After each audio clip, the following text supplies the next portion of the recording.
Way to back. Yes, Yeah. Okay. Thank you.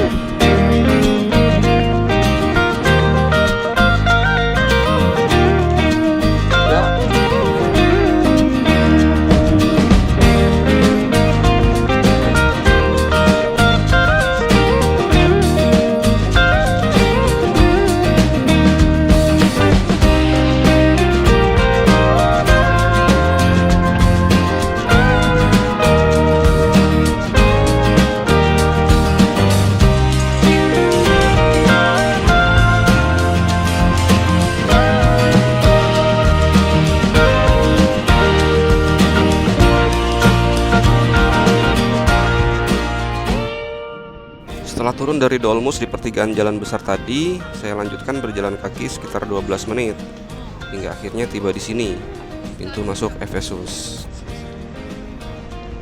Pintu masuknya sih udah kayak pasar aja nih. Di sisi sebelah kanan adalah food court, sementara di sisi sebelah kiri ini macam-macam. Yang banyak sih toko souvenir. Tapi yang paling saya cari itu adalah air minum. Water please.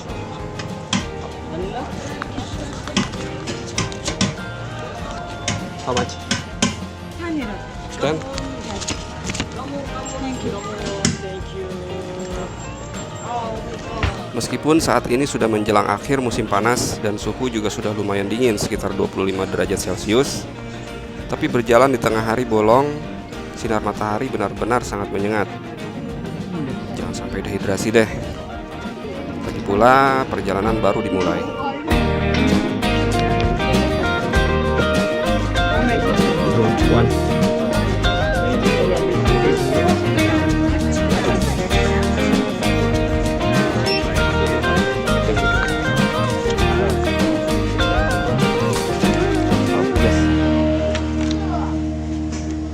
Harga tiket masuk adalah 200 lira. Jika ingin dengan tambahan audio guide menjadi 290 lira. Lalu ada tiket tambahan jika ingin masuk museum dan juga situs kuil Artemis. Tapi harga selalu berubah-ubah tergantung musim dan kebijakan pemerintah. Situs arkeologi Efesus ini berhubungan dengan kisah The Seven Sleepers yang ada di Alkitab, atau para pemuda Ashabul Kahfi di Al-Quran. 7 pemuda yang melarikan diri dan bersembunyi di sebuah gua untuk menghindari kejaran pasukan kerajaan yang hendak menganiaya mereka. Beserta dengan seekor anjing penjaga, mereka tertidur di gua itu selama 309 tahun. Lalu dengan kuasa Tuhan, mereka dibangunkan kembali dengan keadaan usia dan fisik mereka yang tidak banyak berubah, namun berada di zaman yang sudah benar-benar berubah. Di antara para pemuda itu, 6 orang dari mereka adalah bangsawan di negeri Efesus. Bahkan salah satunya adalah penasehat Raja Decianus yang berkuasa di Efesus dari tahun 249 hingga 251 Masehi. Efesus sejatinya adalah kota pelabuhan.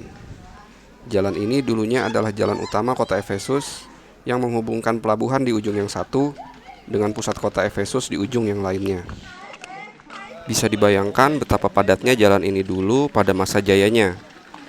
Bisa kita lihat dari begitu banyaknya pilar-pilar di sisi jalan yang dulunya adalah bagian dari bangunan di masa lalu.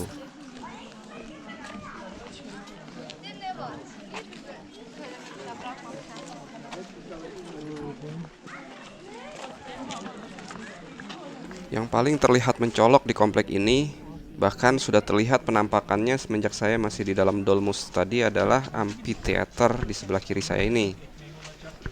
Tapi ternyata pintu masuknya ada di ujung sisi sebelah kanan amphitheaternya. Jadi daripada berputar-putar, saya skip dulu aja untuk nanti terakhir.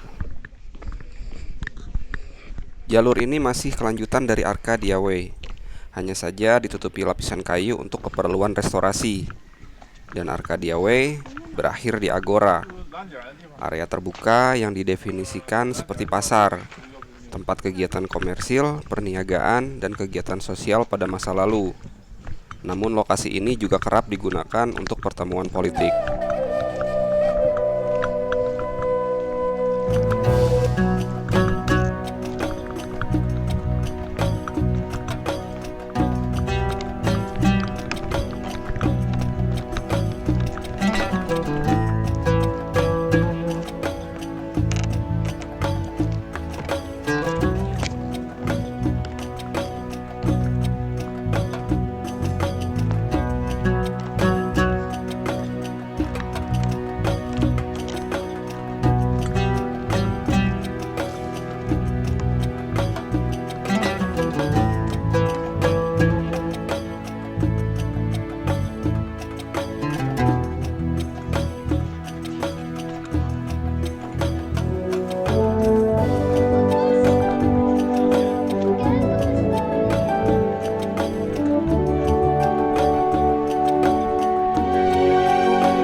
saya, perpustakaan Celsus adalah highlight dari seluruh yang ada di Efesus.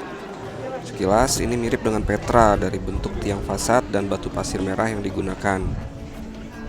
Di bagian celah tengah itu seharusnya terdapat patung besar Celsus Polamenus, seorang konsul Romawi yang sangat dihormati.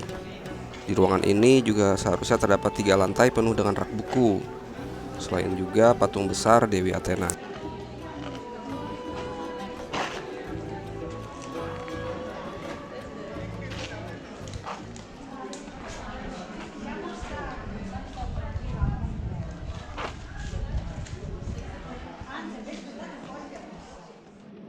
Perpustakaan kuno ini dibangun pada abad kedua Masehi oleh Gaius Julius Aquila dan dinamai dengan nama ayahnya Celsus Polemaenus.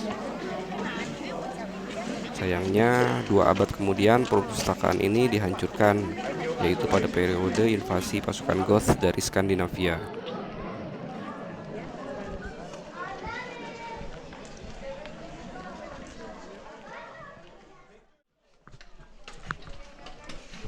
Area di depan kita merupakan reruntuhan kuil Domitian, sebuah kuil Romawi kuno. Sejumlah teori dan legenda mengatakan bahwa di tempat itu juga adalah lokasi dari tomnya Mark Antony dan Cleopatra, meskipun kebenarannya masih diperdebatkan. Dan di seberangnya adalah Hadrian's Temple, dibangun untuk menghormati Kaisar Hadrianus yang berkunjung ke sini pada tahun 129 Masehi. Lalu jalan di tempat saya berdiri ini adalah jalan utama lainnya di Efesus. Permukaannya terdiri dari batu marmer, sehingga jalannya dinamakan Marble Street. Kalau kamu berkunjung ke sini dengan bis wisata, kamu akan di-drop di ujung jalan ini di sebelah timur, dan exitnya di tempat saya masuk tadi. Di samping kanan kuil Hadrianus adalah tempat pemandian umum bernama Nymphaeum, yang memiliki banyak kolam dengan air mancur dari lantai 2.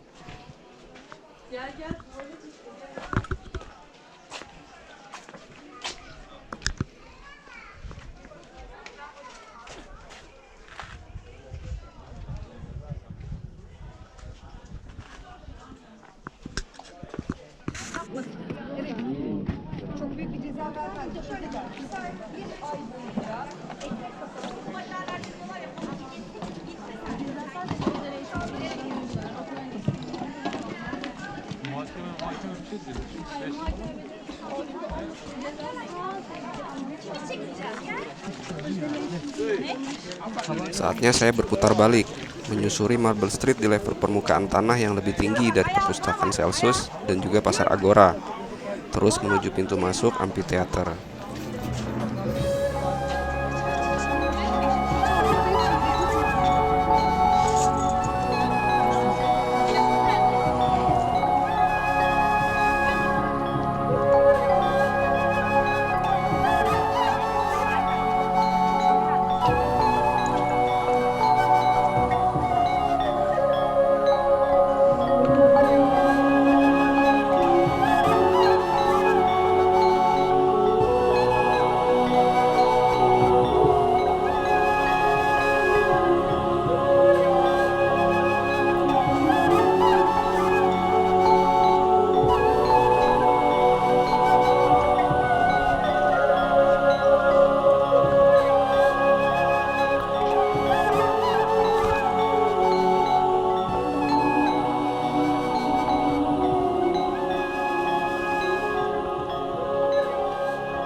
İstersen yukarı çıkalım fotoğrafını çekeyim senin.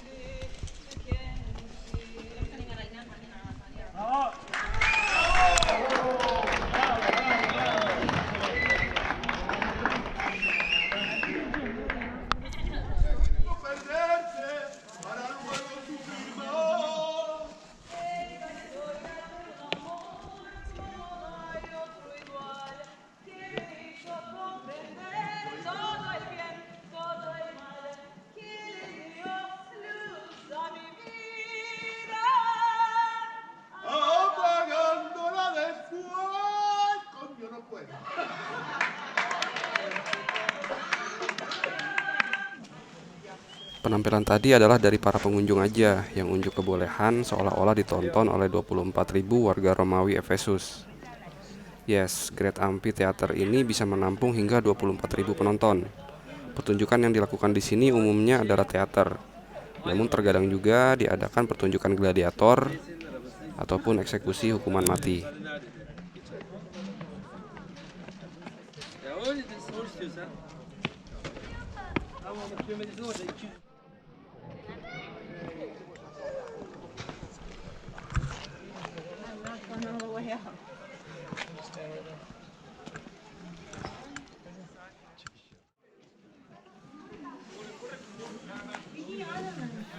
Exitway dari Great Amphitheater langsung terhubung dengan Arcadia Way yang dulu membentang lurus hingga ke pelabuhan utama Efesus. Dan kini jalan Arcadia adalah jalan keluar saya dari kompleks ini.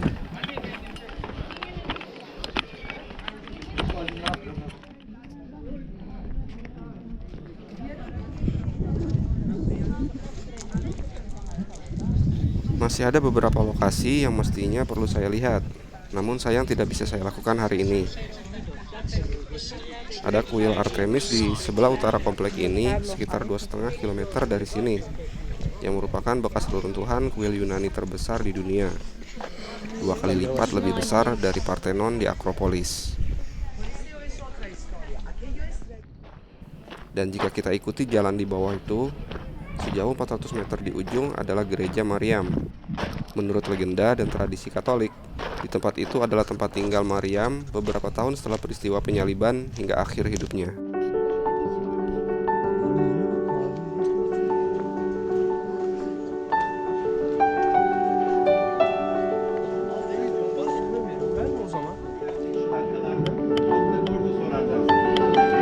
Bana yönlendir orada işte bak sesi geliyor zaten. Onlar buraya geçti mi görürler. Pardon.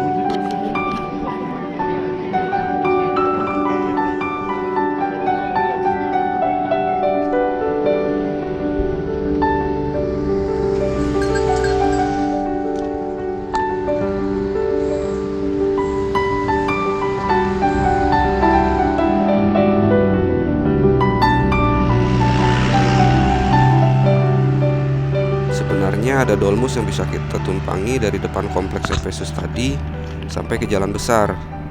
Cuma saya ragu di mana dan bagaimana cara memberhentikannya. Begitu juga nanti belum terpikir gimana caranya memberhentikan dolmus di jalan besar. Pada masa jayanya, kota Efesus meliputi wilayah seluas 9 km persegi. Dan kompleks wisata Efesus tadi hanya sekitar 1,5 km persegi. Di sepanjang jalan ini juga masih terlihat sisa-sisa peradaban Efesus. Bahkan kuil Artemis yang lokasinya masih 2 kilometeran dari sini pun dulunya masih di wilayah kota Efesus. Kembali ke cerita Ashabul Kahfi di awal, ada beberapa lokasi yang dipercaya sebagai lokasi gua Ashabul Kahfi. Yang paling terkenal adalah yang di Jordania. Ada pula yang menyebutkan di Syria. Dan di wilayah ini pun ternyata ditemukan gua yang dipercaya sebagai gua persembunyian tersebut. Nah, itu dia pelang penunjuk arah ke gua Seven Sleepers, 1,5 km dari sini. Menurut saya lokasi gua Ashabul Kahfi di wilayah ini lebih masuk akal jika para pemuda tidur itu berasal dari Efesus. Masa iya kaburnya jauh banget sampai ke Jordania atau ke Syria dan masih dikejar-kejar pula sama tentara kerajaan. Menurut cerita juga kan setelah terbangun, salah satu dari mereka kembali ke kota untuk mencari makanan dan mengecek situasi di kota. Jadi pastinya lokasi kota dan tempat persembunyiannya nggak mungkin terlalu jauh. Itu sih pendapat saya.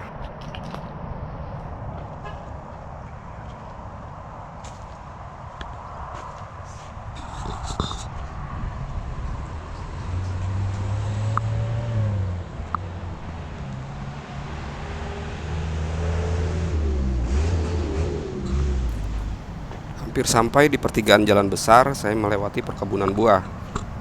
Ada yang tahu buah apa ini? Saya ambil salah satu buah yang jatuh di tanah. Semoga ini bukan mencuri ya, karena buah yang saya ambil sudah pecah meskipun belum busuk. Saya coba sih rasanya seperti apel, tapi kulitnya tebal dan tidak bisa dimakan.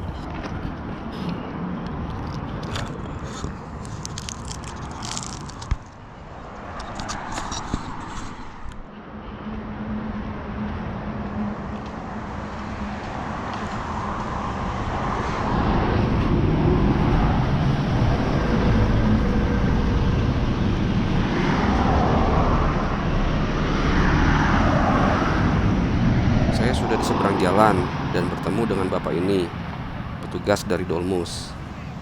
Jadi pakai radio dia kasih info ke supir Dolmus kalau ada calon penumpang di tempat dia jaga, dan ngasih tahu saya berapa lama kira-kira Dolmusnya bakal tiba di sini. Jadi begitu caranya, mirip-mirip timer lah kalau di kita. 5 menit kemudian Dolmus saya datang, dan saya bakal full istirahat selama perjalanan. Untuk yang mau tahu informasi seputar Dolmus ada di video sebelumnya ya. Dan besok malam saya sudah tiba di Istanbul untuk melihat perayaan Hari Republik di Turki, insya Allah.